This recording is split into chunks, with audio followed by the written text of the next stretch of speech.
Hi, girls. Hi. It's afternoon. The sun is at that pretty magic spot, and and it's out, which is, you know, pretty special. So the sun's out and it's streaming into my studio. It's making my plants look pretty, warming me up. I have my heat lamp on as usual, but I kind of am almost sweating here. So I've been working on color schemes. So this page here is mostly just me putting different colors next to each other and seeing if I like it. And then over here I've picked some colors I do like, and I've done a mushroom, a spear, and my hand in those color schemes to see what I can come up with. I'm happy enough with how it turned out, and I like the color scheme. It's mostly these colors here, if you're wondering. What do we have here? Raw umber, burnt sienna, Indian red, cadmium yellow, rose carmine, and sepia. So this was my palette.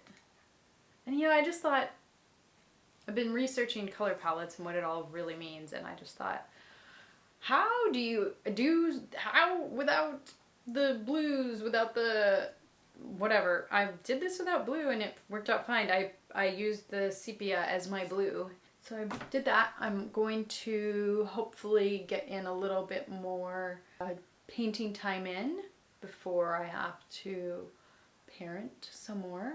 I'm doing a class with Rosalie, Haizlett. She's teaching watercolor. She has 3 reference photos. Oh, I'm sorry, 2 reference photos. A fern and a mushroom. And the mushroom is purple, which I have never taken a picture of. So I am excited to get to paint her purple mushroom. And so I've already got my 45-degree angle set up here. I'm going to use Canson. I only use HotPress paper because I feel like it's easier. She uses cold press, but I feel like Canson's hot press is kind of cold pressy compared to some things. I've got my water. I'm ready to go.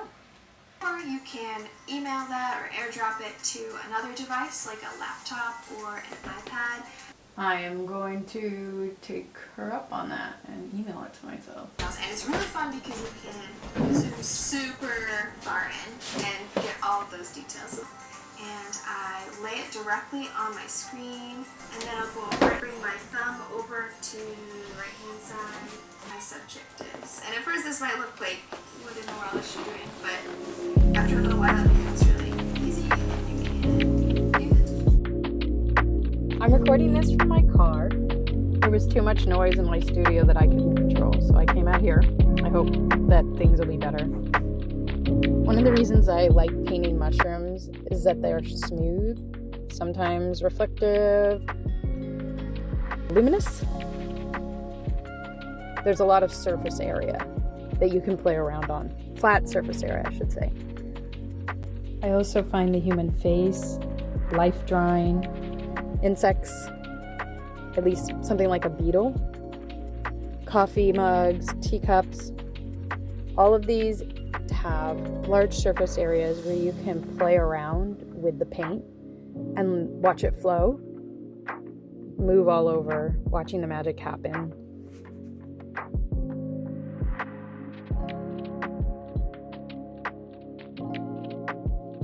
Some brands do this amazingly.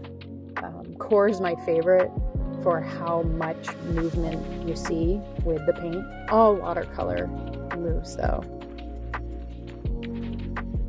I also love getting into little details, as you can see here.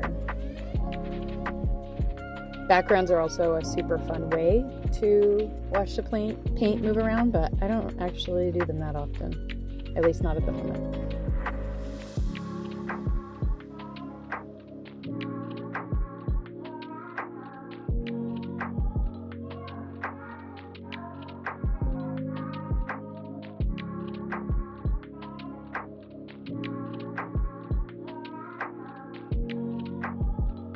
I meant to show this before I started filming.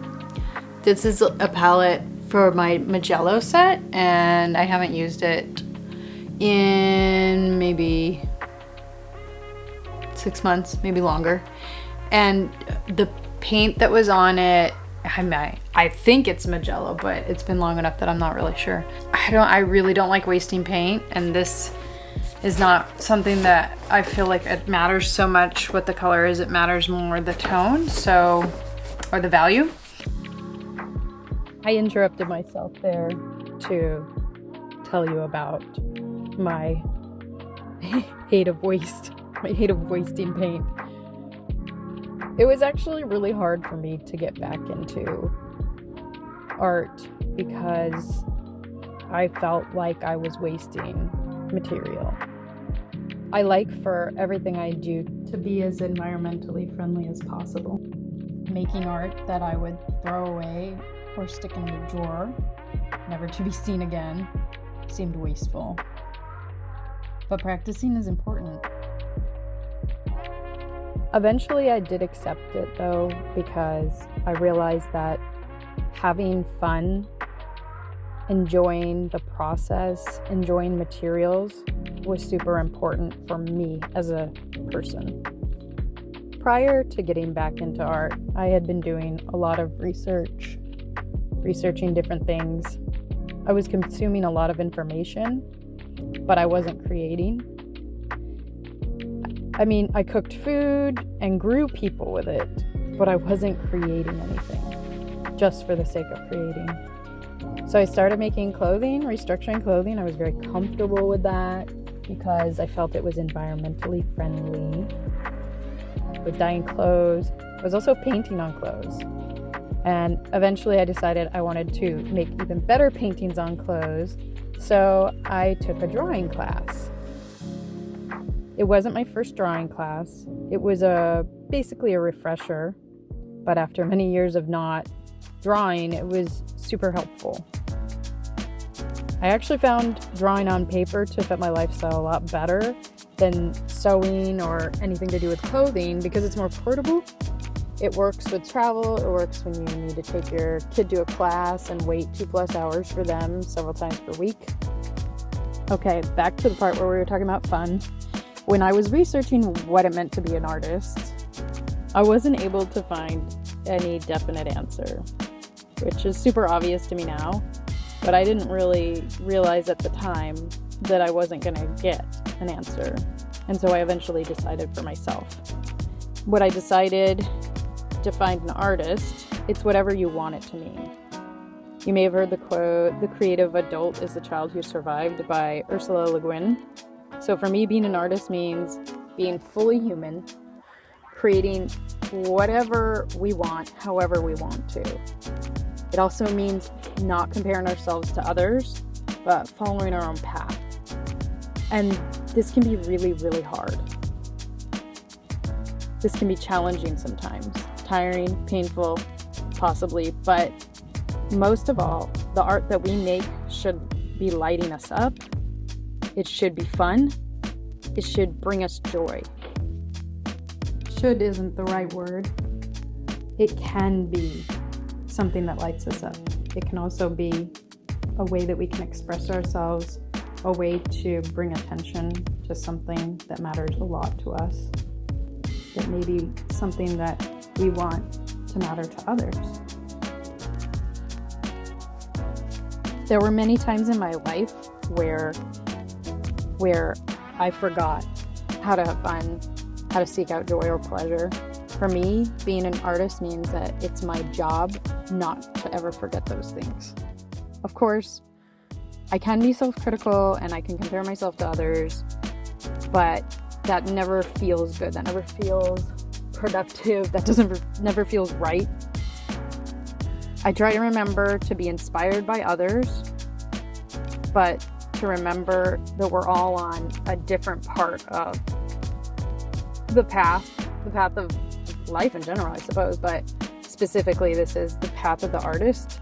Somebody might be better at you than one thing, but they've probably practiced longer.